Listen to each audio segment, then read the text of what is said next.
স্বামীর পরকীয়া সম্পর্ক হাতে নাতে ধরে ফেলায় বেধড়ক মার স্ত্রীকে। স্ত্রীর গহনা বিক্রি করে অটো কিনবে স্ত্রীকে বলে স্বামী নিয়ে যায়। পরে সেই গহনা প্রতিবেশী এক স্ত্রীকে পড়তে দেখে, সেই দেখেই সন্দেহ হয় স্ত্রীর। স্বামীর পরকীয়া সম্পর্ক হাতে নাতে ধরে ফেলায় স্ত্রীকে বেধড়ক মারধর করার অভিযোগ উঠল স্বামী ও তার প্রেমিকের বিরুদ্ধে। ঘটনাটি ঘটেছে নরেন্দ্রপুর থানা এলাকার কামরাবাদ গ্রাম পঞ্চায়েত এলাকায়। এই ঘটনায় আক্রান্ত মহিলা নরেন্দ্রপুর থানায় লিখিত অভিযোগ দায়ের করেছেন। মহিলার অভিযোগের ভিত্তিতে ঘটনার তদন্ত শুরু করেছে পুলিশ। অভিযুক্তদের সন্ধানে তল্লাশি চলছে বলে পুলিশ সূত্রে জানা গিয়েছে। কামরাবাদ এলাকার বাসিন্দা বাপি নস্করের সাথে বছর 10 আগে বিয়ে হয় রুনু নস্করের। তাদের একটি সন্তান রয়েছে। এর আগেও বাপি নস্করের বিয়ে হয়েছিল বলে অভিযোগ। সেই বিয়ে লুকিয়ে রুনুকে বিয়ে করেন তিনি, এমনটাই অভিযোগ রুনু নস্করের।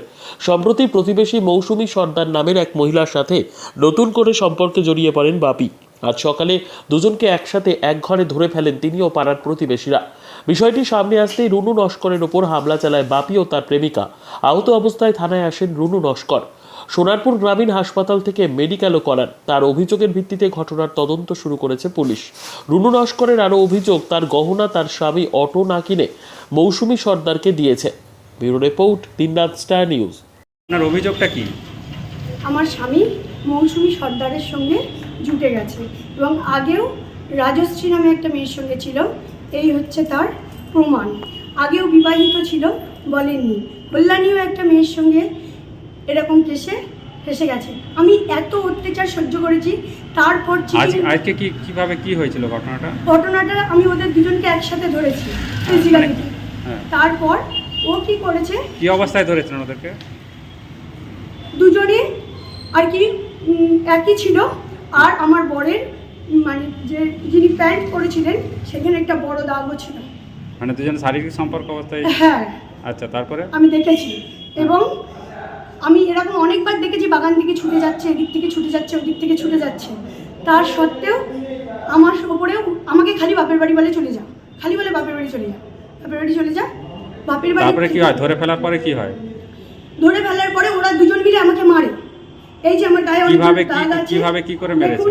এই মেয়েটা শুধু আমাকে ধাক্কা মারছে, এই আমার বুকে দাগ আছে, আর এই আমার গালে দাগ আছে, ঠিক আছে, সাইডে দাগ আছে, আর আমার হাজবেন্ড আমাকে শুধু চড় মারছে। হ্যাঁ, আমি কিছু বললেই আমার হাজবেন্ড খালি বলে যে তুই যদি কেস করিস আমি সুইসাইড করব, আমি যা ইচ্ছা করব, যাকে ইচ্ছা ফোন করবো।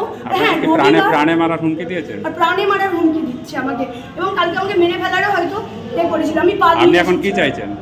আমি চাইছি ওদের দুজনের শাস্তি হোক। আর মেয়েটা এতটাই ডিসপ্যারেট, আমাকে বলছে তুই বাপের বাড়ি চলে গেছিস, তোর আবার কিসের স্বামী? এইটা কোনো কথা হলো?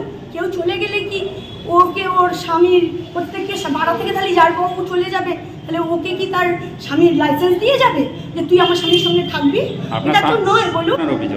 আমার আর অভিযোগ হচ্ছে আমার গয়না পর্যন্ত ও ওর ঘরে চলে গেছে, এবং ও সেই গয়না পরে কানের দুল, গলার হার, হাতের শাখা, আমার পলা, ওর পলা একই ডিজাইন, হ্যাঁ, তারপর শাখা, সব কিছু ওর ঘরে গেছে। ও সেই ফটো তুলে স্ট্যাটাস দিচ্ছে। আমার স্বামী বলেছিল আমি অটো কিনবো, কিন্তু আমি দেখতে পাচ্ছি গয়না ওর গলায় সমস্ত, এবং সেই গয়নার বিল আমার কাছে আছে, এবং আমার মার গলায়ও সেই গয়না আছে, একই গয়না ওর কাছে আছে।